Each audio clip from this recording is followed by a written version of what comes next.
You can imagine, Watson, the delight with which I fell upon the final pieces of the puzzle that had occupied me so fully during those November days. A curious room where time was slowed so that each day appeared but an hour, and in which the calendar was set to a date in the future. Another room which contained a careful and precise representation of what was obviously a railway station.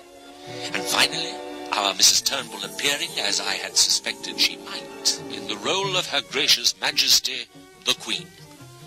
Concealed now behind the discarded packing cases in the train room, John, Whitney, and I watched, horrified yet fascinated, as the purpose of the deception was demonstrated. Excellent. Now, you'll be ushered into the Royal Saloon, where, in addition to Her Majesty, there will be present other members of the royal household, as represented by these dummies. Now, the Munshi. He is Her Majesty's Indian private secretary, a most trusted royal servant, and a man almost fanatically devoted to the success of our mission. A true patriot, wouldn't you say, Colonel Turnbull? If you like. There will also be present ladies in waiting. There's probably the Marchioness of Ely, possibly the Honourable Harriet Phipps, and the Honourable Mary Pitt. And there will almost certainly be Royal Highness Princess Beatrice. Now, you enter the saloon.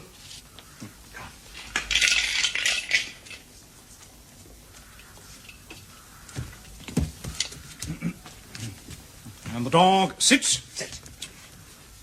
Her Majesty will doubtless have a word with you. That is a very beautiful retriever dog you have there, Mr. Bates. Well, say something, man. Well, what should I say? Well, what would you say if I said to you, that is a very beautiful retriever dog you have there, Mr. Bates? Well, I'd say, ain't it? Well, say that then. It will behave naturally. Surely, Colonel, his initial tongue-tied reaction to being addressed by Her Majesty was perfectly natural. Yes, I do see what you mean. Well, what should I do, then? I think you'll find, Bates, that it is sufficient just to say yes, ma'am, and no, ma'am, as appropriate. That is a very beautiful retriever dog, Mr. Bates. Yes, ma'am. Have you had it long? No, ma'am. She's hardly likely to engage that in any long, deep conversation, is she? Well, in any case, you don't have to worry too much about that, old chap. The Munshi is with us. He is there to help. Now, Her Majesty will drop a few coins in the collection box. Now, come on, you, the coins. Ah.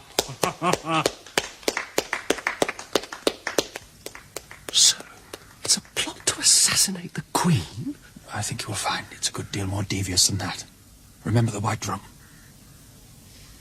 Here, I say, won't she yell when Thorne jabs her? Mr. Bates, we are accustomed to bearing such trifling irritations in silence, and not to remark on the overlong nails of our subjects' pet dogs. Any road? That little Thorne might not go through all Her Majesty's, you know, undergarments. Well, they do say she's got more underneath than most of us have on top. We know perfectly what she's wearing, Ducky, down to the last blooming button. Can we show him how effective that Thorne is? Anil?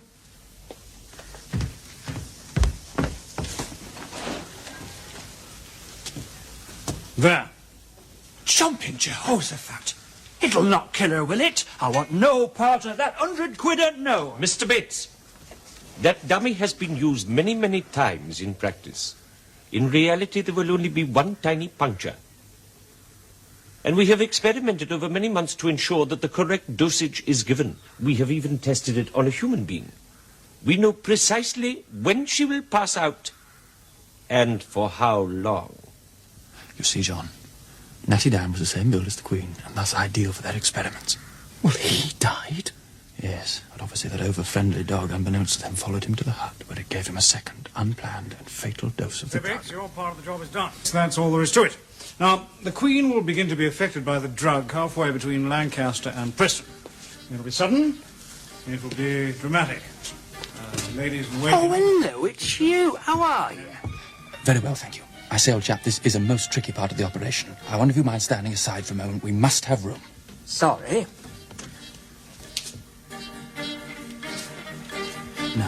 I say go. Push and go. Go. Hang behind the fire. Hold him!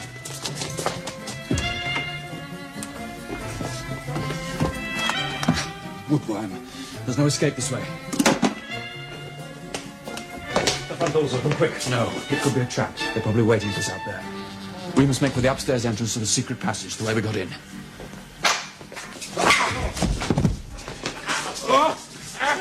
Right. Get his arm. Right, Colonel. If you're ready with the injections. Next one.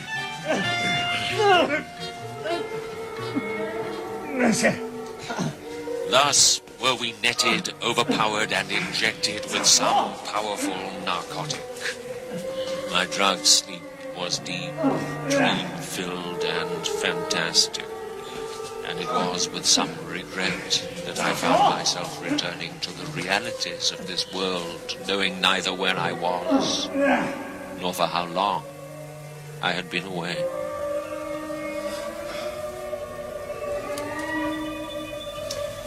Ah, so you're coming back to us at last, are you, young fella? Good for you. Where am I? In hospital, the Royal Infirmary, Preston. You and your companion were found unconscious in Avon Park early last evening. Any idea how you might have got there? The last thing I remember is a net and a syringe. A net? Yes. It came from somewhere above us. And then the syringe. You sound as if you've been hallucinating, my lad. I have, certainly. The net was real enough. And so was the syringe there, look. Yes, we already noticed that. But are you suggesting you were attacked, drugged, and then taken to Avon Park and left there? Yes, that would be it. Avon Park beside the railway station. What day is it? Oh, you're with us now, are you? It's Friday. Friday. November the 24th. John, remember the calendar, we must go. You're going nowhere in your present condition, my lad. I don't like the sound of that chest at all. And if you had an appointment for November the 24th, you've missed it by a whole week. It's Friday, December the 1st. But then we're too late. Something important, was it? It was indeed. We overheard a plot to abduct the Queen. We tried to prevent it. And I don't expect you to believe me. No, I believe you. That whole affair has been extensively reported by the newspapers. Don't worry. It didn't happen. Some, railway porter gave the game away. Bates? Yes. Yes, I think that was his name. But I'll fetch the paper. I'll not be long.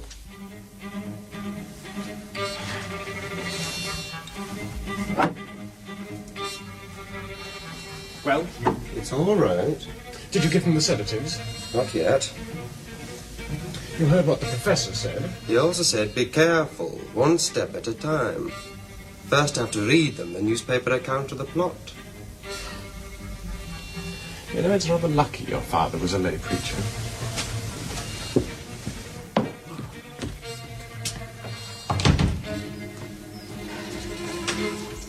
John? John, are you in there? Oh, it's you, Uncle George. Good morning. Morning. Have you seen John? Well, I've seen no one so far this morning, my dear. Well, then he's still not back. Well, we know what he's up to. You read his note. But that was last evening. It's not like John to be out all night without getting a word to me somehow. I think I'll go and see Mrs. Holmes. She may have had word from Sherlock. Charlotte, my dear, why not leave it another hour or two? Well, we'd not want to get the young'un into trouble with his Aunt Rachel now, would we? Mark my word, Charlotte. Those two are perfectly all right. And although a number of the conspirators are known still to be at large, most of them are now safely in custody and will shortly be arraigned on charges of plotting against Her Majesty's person. Finally, whilst abhorring the involvement in the conspiracy of an employee of the London and North Western Railway Company, the character of whose servants we surely have every right to expect to be beyond reproach, we reflect with some satisfaction on the sudden change of heart which prompted Mr. Albert Bates to turn Queen's evidence. This, we are reliably informed, was occasioned by the insistent whispering of that still, small voice, and by a sudden upsurge of genuine affection for a very gracious lady. Good old Bates. There we are, then. That's the Preston Guardian. Obviously, you two were held somewhere in Preston until the initial hue and cry was over, and then quietly dropped off in the park. Anyway, it's all over. Thank God for that. Your families have been informed that you're both safe and in hospital. It will take a day or two to get you back to full health, that's all. Now, if you just take these...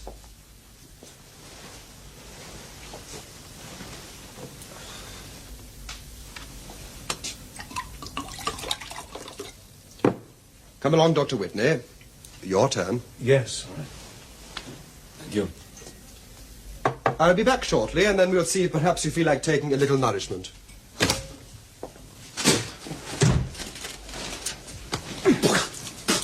Shh, must keep our voices down. Now, those tablets were, I suspect, intended to put us under again. What? I'm very sorry, my dear friend, to have to disturb your peace of mind once more. But this affair is very far from over. What do you mean? Here, drink this.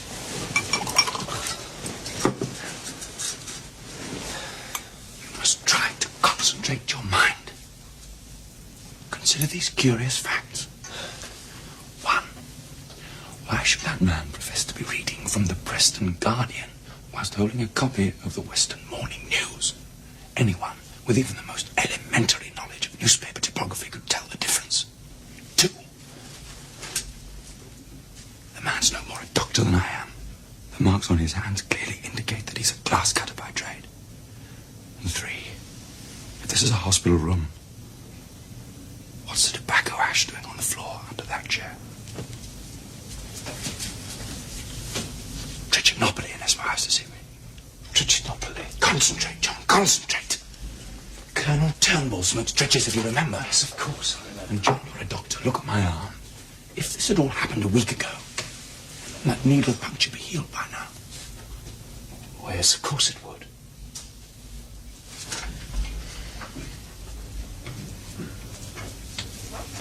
Yes. The nail holes in the wall. The last time we were here, they were obscured by a clock and a calendar. The White Room? Yes. We are in the White Room. And it behoves us to get out as soon as we possibly can.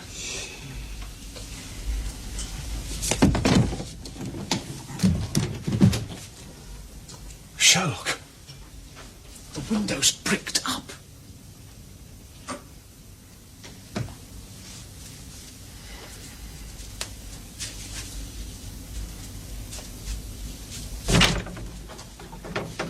Well, we may be prisoners, but we can at least dress for dinner. Here.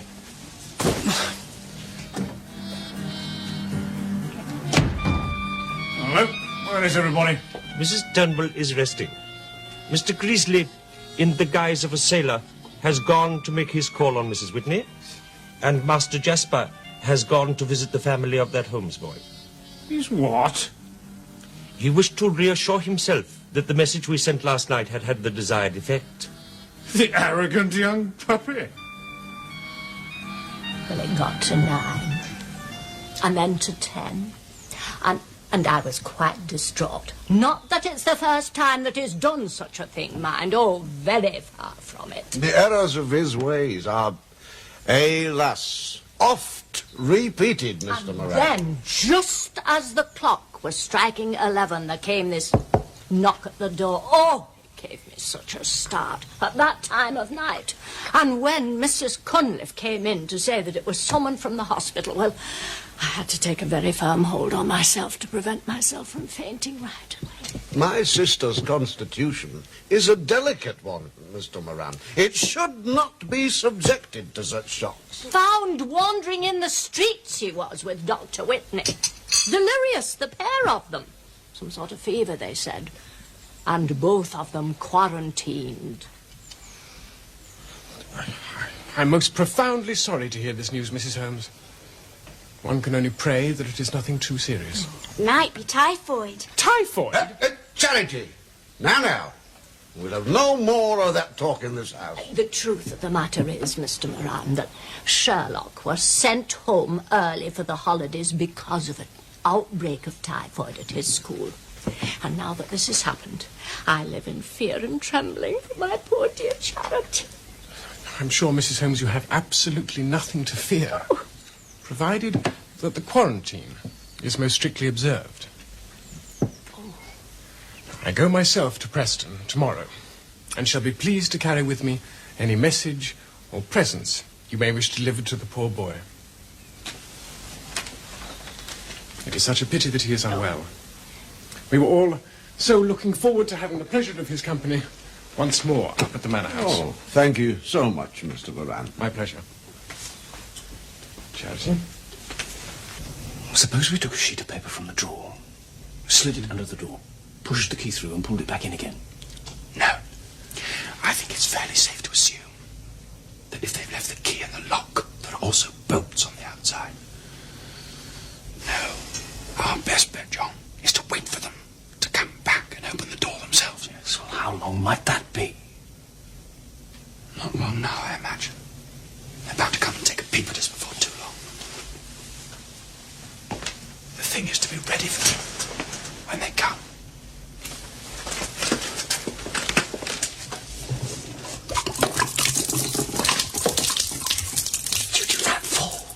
When they come back, we must be in our beds. If they look in and see that the beds are empty, they may very well be suspicious. If, on the other hand, we're both lying there, supine, they may very well go away again. It is imperative that we arouse their curiosity sufficiently to ensure that they open the door and enter the room themselves. And who could resist investigating an upset carafe and a solitary, abandoned shoe? Who indeed?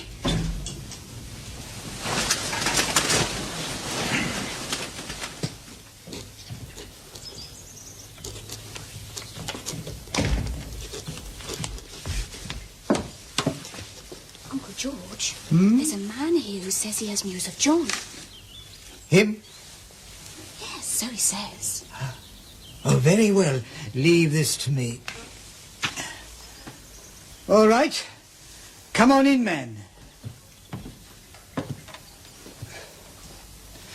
Now, what have you got to tell us? Well, sir, shortly after midnight, I was sitting in the alehouse down by Preston Quay when two young gentlemen comes in and engages me in conversation. How'd you like to earn yourself a sovereign, says one. Well, depends what I have to do for it, says I. Deliver a message, says the young one, with a strong nose and bushy brows. That's Sherlock. Verbal or oral, says I. Well, it is not written down, if that's what you mean. Says t'other, mistaken my meaning, like. Typical John. And this is that message, sir. Word for word, as it were given. The fox has broken cover, and the hounds have given chase. Whatever tales you may hear abroad, smile and acquiesce. Do nothing, till we have sent word. You have brought us great relief, sir, and have most nobly earned your sovereign. Oh, the gentleman in question gave me an half-sovereign, sir. He said as I'd collect t'other half on delivery, like. Dear, cautious John. Yes, well, let me see. And if the drug is slow in acting, then once you can always Sorry, alarm. interrupting something, am I? You are late, Mr. Grizzly. Sit down. Yes, you'd better listen to this, old lad. We mustn't forget that the last time we went through it, he was still knee-deep in putty powder and jeweller's rouge in that little workshop of his in the shadow of Leeds Town Hall. Incidentally, I must congratulate you. You have shown consummate skill. Quite masterly. Oh, thank you very much. No, where was I? Well, I'll go back a little. Yes. And the Queen has received intravenously via Albert Bates's dog a carefully controlled dose of a powerful but extremely rare vegetable alkaloid, derived incidentally from the seeds of a tree found only in the northern foothills of India. Mrs. Turnbull, I suggest you listen to this. Oh, dearie, come in.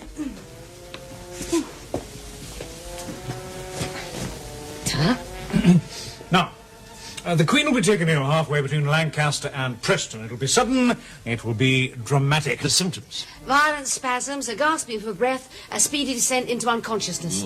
Now, the Munch will claim to have seen similar cases in India. They are rare, but on occasion fatal.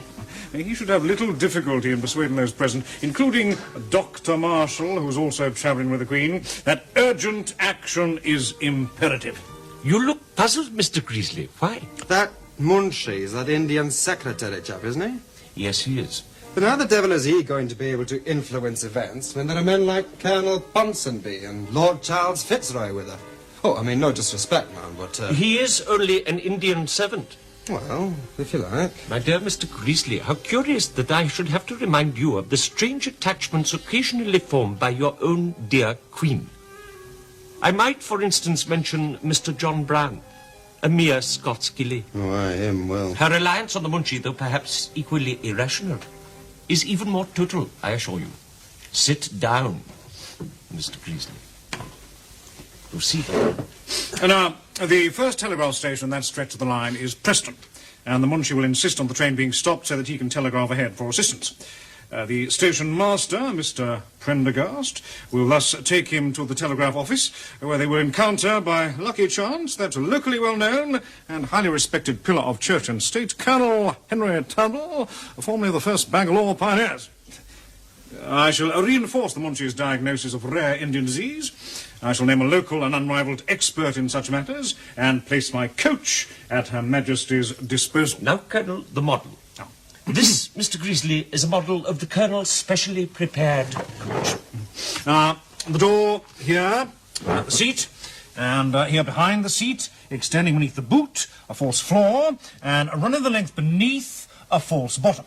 I'm lying on the false floor, here, behind the seat. Just like I was when you came in, with my legs stretched right up against this partition, see? It is virtually an inverted sitting position. I shall lead the royal party to the coach. The Queen will be supported by her doctor, the Munchie, private secretary, lady in waiting. It matters not. The success of this stage of the operation depends on one thing only. The Munchie securing a minimum of 10 seconds between the Queen being placed on her seat here and anyone else entering the coach. It requires only the time for him to say, I have propped Her Majesty into the corner.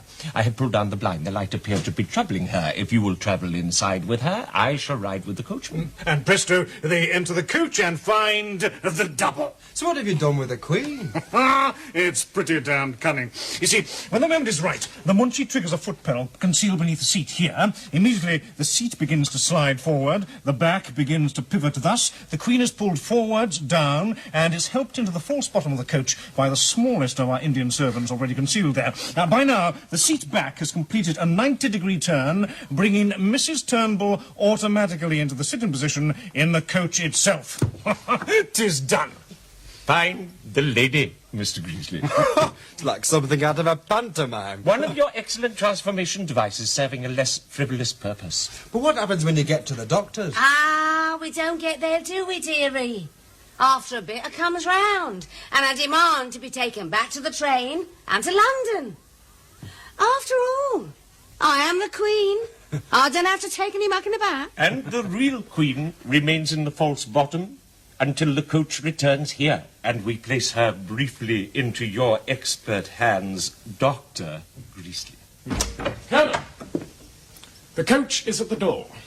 It is time you were on your way. Good luck, Bessie, me old duck. You remind me, Mr. Moran, how refreshing it will be to return to the dignified atmosphere of Windsor. Cheerio. Who the devil? Leave this to me.